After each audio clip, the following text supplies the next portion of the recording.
Welcome to part 6 of this series. What do we know about Esau or Edom? In this video we're going to be speaking about were the Hittites in Africa. We're going to be looking at a study or an article, and what we're going to do is we're going to start with a summary in the article to start the video. This is by J.K. Erskine, Hittites in Africa. We're going to go to page 5 and start with a summary to introduce it. Okay, so to summarize the conclusions which may be drawn from the evidence to be found in Rhodesia itself, it seems to me that we may fairly conclude that about 3,000 to 4,000 years ago, Rhodesia was occupied by a people possessed of a certain civilization who came to the country for the purpose of exploiting its gold mines, and who brought with them miners experienced in mining mineral lodes.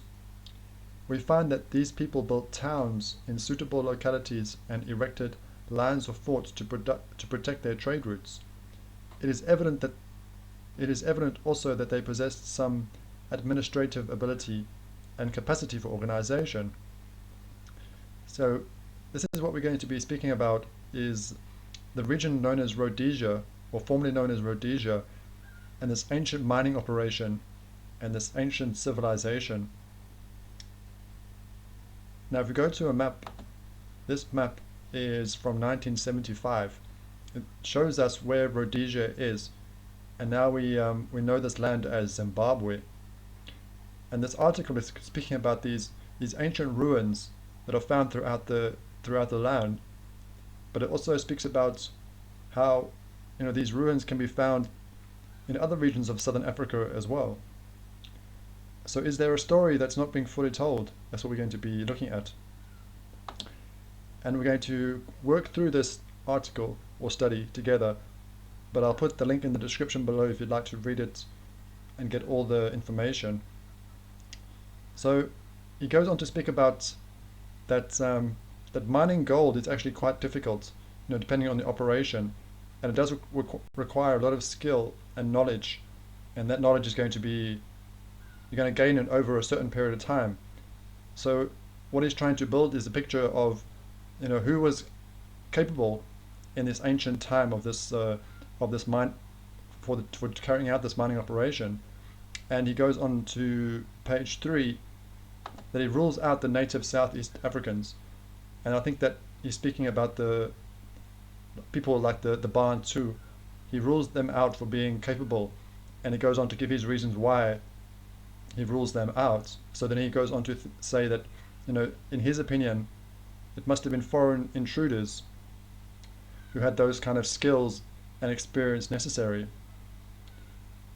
He also goes on to speak about the high level of masonry, and that these buildings, they show signs that they actually constructed using astronomical observations. So just showing that it was let's say like an advanced civilization for the time. And it goes on to say that maybe they can date it using these considering these different things about how they were observing the stars. And if we go to page 5, we're going to pick it up from there where he speaks about this. It says about the age. I think it was a bit further up. So he says when these considerations are applied to the ancient ruins in Rhodesia, we have been told that they indicate dates for the construction of these buildings which fall in the 2nd millennium BC, so about 4,000 years ago, and that's based on considering these astronomical observations. So who was going to be in this region of Rhodesia 3,000 to 4,000 years ago with the knowledge and the experience to be doing these, to be mining this gold, but then also building these ancient ruins?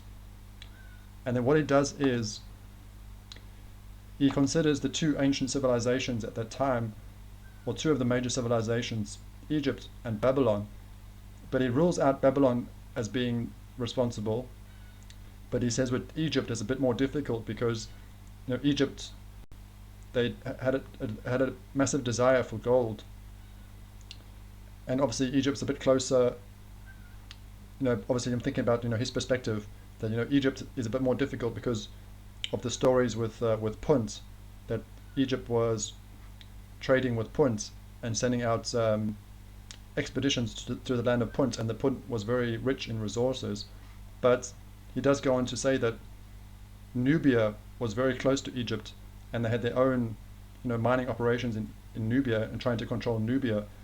So he does also rule out Egypt and Babylon for being, for looking for who was responsible for this ancient civilization in Rhodesia.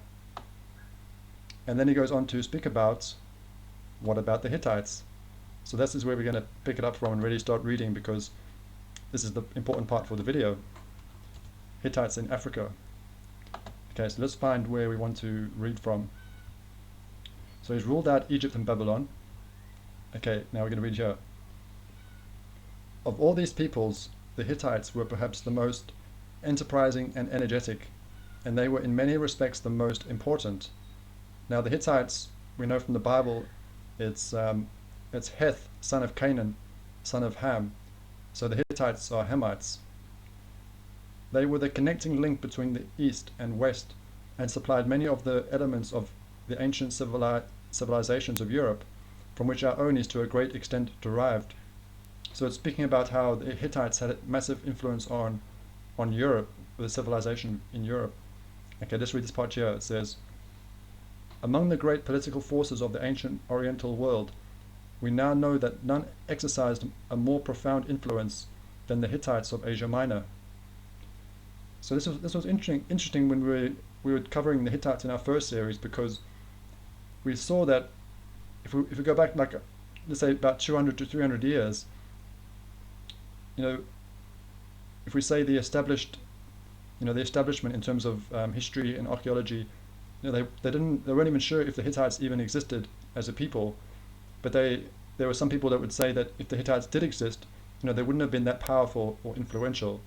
But now a lot's changed since then, and a different picture has emerged with the Hittites, and now it's saying here that they were among one of the most influential and important people of the ancient world. So this is why he's considering the Hittites for this mining operation in Rhodesia. Okay, so let's keep reading here. So it says, it was the Hittites who overthrew the Amorite dynasty of Babylon, to which the Amraphel of Genesis belonged. Now we learned from that other video we did in the first series that Amraphel could be Nimrod. We learned that from the first series. To them was due the fall of the Egyptian Empire in Asia. So there was a rivalry between Egypt and the Hittites, and we can see now that the more we're learning about the Hittites, that they were actually a match for the power of Egypt. And it says here, and it was they who checked for centuries the desolating advance of the Assyrians. In Palestine, their influence was supreme. So now we're coming towards the Holy Land. So the Hittites had a supreme influence on the Holy Land. And then it speaks about Heth, son of Canaan. We spoke about that. Okay, so just to give us an idea of why he's considering the Hittites. Now, if we think about what we've been presented with, let's go to the traditional view of where we're told the Hittite Empire was. So we see here that they're telling us that the Hittite Empire was based in Turkey, and this is the realm of their influence. So on the face of it, it does seem strange that he's looking at the Hittites. Why is he considering the Hittites for being the ones responsible for this operation in Rhodesia, in Southeast Africa, when we're told that this is the realm of the Hittites? So on the face of it does seem a little bit strange that he's opting for the Hittites. But let's carry on to see why he makes this link. So we've seen already, from his point of view, the Hittites were very influential, and that we're going to read about them having the knowledge and the expertise in mining. So let's carry on. Okay, so let's think, where were we? Okay, let's read this part here. If we compare the ruins of Rhodesia and the objects found there with the works of the early population of the shores of the Mediterranean and Asia Minor in general, and of the Hittites in particular, we find many striking points of resemblance. So now he's speaking about that it's possible that because you have these similarities with what's being found in Rhodesia and what's found let's say towards the Mediterranean, could it be a similar civilization that's having this this influence on these regions? And he's obviously considering the Hittites. And we'll just read one of these examples. It says here, the construction of the elliptical temple at Zimbabwe is paralleled by the temples at Malta, and a similar structure is also found at Gozo. And we have the conical towers built of stone in Sardinia. All these structures in all probability long antedate any settlement by Phoenicians. So he's of the opinion that that the Hittites could be having a massive influence on the Mediterranean, and now seeing the similarity of the workmanship being in Rhodesia, he's saying that could this be the Hittites? And now he introduces the Phoenicians, and the Phoenicians also could play an important part of this. But what he does, he actually plays down the Phoenicians, because you would have to consider the Phoenicians as well. Could they be responsible for this? And I think he does say something about this. I think it's I'm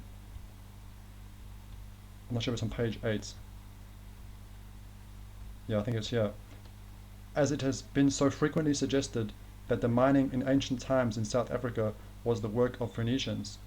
So he's saying that there's been lots of suggestions that the Phoenicians could be the ones responsible for this operation. And that is interesting, because we learned from the work that we've been doing that some of the Greek historians said that the Phoenicians, that they had their origins in the Erythraean Sea or the Indian Ocean. And we have those legends that the Phoenicians may have navigated the whole coast of Africa. So the Phoenicians definitely could have been in the region, but he actually rules them out, because he says that they mainly they were like a maritime empire. They were more based on trading, and they wouldn't be coming inland to. What he's trying to say, I think, is that he believes that it's more likely that the Hittites were the one that had the expertise and the knowledge to do that work and come that far inland. So he rules out the Phoenicians, but the Phoenicians could be important because they could have the ships for the trade. So the Hittites may be relying on the Phoenicians and their ships and their ports and their maritime empire.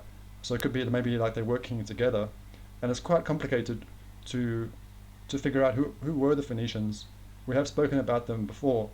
It's definitely not it's not easy to try to think about who actually were the Phoenicians. Let me know if you have any ideas about the Phoenicians, or if you may be a bit confused about who were the Phoenicians.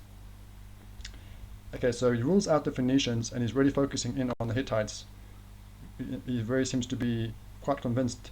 Now, he does say at the start that these are only like theories or assumptions, that he's not offering any new facts.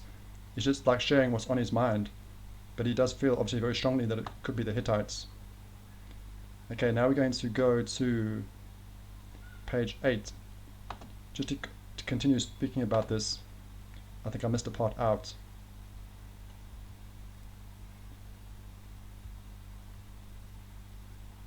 I think it was this part here. Just to get an idea of the importance of the Hittites, it says, when we come to consider to which of these countries we must turn, we have the important fact that the Hittites were the miners of ancient times and supplied the ancient world with most of the metals it required. So, I'm not sure where he's getting his information, what his sources are, but that's why he's basing a lot of this is why he's saying what he's saying, because that the Hittites would have the knowledge and the expertise, and he's saying that the Hittites had maybe you could say like a monopoly of the metals in the ancient world, just showing how important they would be. Okay. Now, we've spoken about the Phoenicians, that their ships could be important, but he does play down their role in it. Now we're going to start getting to the Bantu. Let's get to this part. This is quite interesting. It's very interesting the way what he says here. Okay. Now some of his terminology or his choice of language, I'm just going to read it as it's written. Okay. I think we're getting there. this part here. I think it probable that on the disintegration and submergence of the Hittite Empire, so as the Hittite Empire is crumbling, the Phoenicians may have continued to trade in gold with such of the Hittites and their half-breed descendants as may have been left in Africa, and that these may have continued to carry on mining operations for some considerable time. So now he's going to speak about, I'm just using his words, half-breed descendants of the Hittites. And it's quite important, this part, or it could be quite important. And it speaks about, let's carry on reading here. It says, so the knowledge, he speaks about like slowly degenerating, that the knowledge at the start of this operation was higher and then slowly degenerates, and also maybe even the workmanship of the buildings. So it seems like that's why he's trying to explain that the Hittite Empire is crumbling, so losing the expertise, but then the operation is still continuing, but slowly losing that knowledge. And then he's going to speak about the way he terms it, the half-breed, the half-breed descendants carrying it on. And now we can see we're going to speak about the Bantu invasion. So this is quite interesting. So it says here that this might be happening because of the Bantu invasion, and he describes it as a barbaric invasion. So this is obviously his point of view, that the Bantu are barbaric because let's just go on the presumption that it is the Hittites. So he views the Hittites as an advanced civilization with this mining operation and their buildings. So if that's being let's say destroyed by this invasion, then the Bantu in his eyes are barbaric because they haven't got that knowledge or that sophistication. But let's just carry on. Okay, and let's go down to, we can't read all of it, otherwise the video will be too long. But he says something very interesting here. He goes on to speak about how the Bantu show influence of Semitic influence. So that, you could maybe describe that as, like customs of the Bible. And he speaks about how that it seems to be found among all Bantu people, these customs of the Bible. And it's very interesting the way he what he says here. I want to try to find this. So what he's going to say is that that this Bantu invasion could be pushing he speaks about the Hottentots.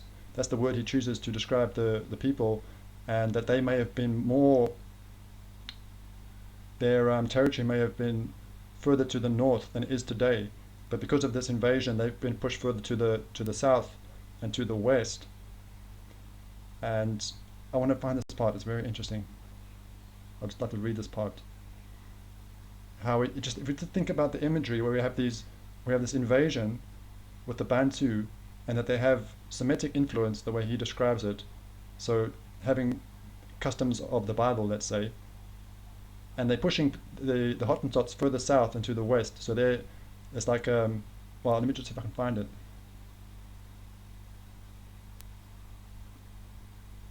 Okay, let's read this part here. It says, now in the Hottentots, this is like another part of his theory. He's looked at the expertise and the capability of the Hittites, and now the Hottentot is actually another part of why he's actually considering the Hittites. Let's try to learn about this. So he says, now in the Hottentots we have a race that occupies a peculiar isolated position, one whose affinities it is very difficult to ascertain. So they're kind of a bit of a, maybe let's say like an anomaly on the continent, that they're very difficult to try work out how they fit into this picture. And it says, when South Africa was first discovered by Europeans, the Hottentots were confined to the south and west of the continent, but there is evidence to show that in earlier times they extended much further to the north and east. Now this is the part I was speaking about. So they may have had a much more extensive territory, and then with the Bantu invasion they pushed towards the south and to the west, according to what he's saying. I'm just going to read it as it's written. It has often been surmised that the Hottentots are a mixed race and are descended from bushwoman women and males of some unknown but higher race, but there have been no agreement in the suggestions put forward as to the race to which these males belonged. there is a similarity in some of the grammatical peculiarities of their language to Berber and other North African dialects. And Berber is very possibly, or rather probably, related to the ancient pre-Aryan languages of the Mediterranean and Southern Europe.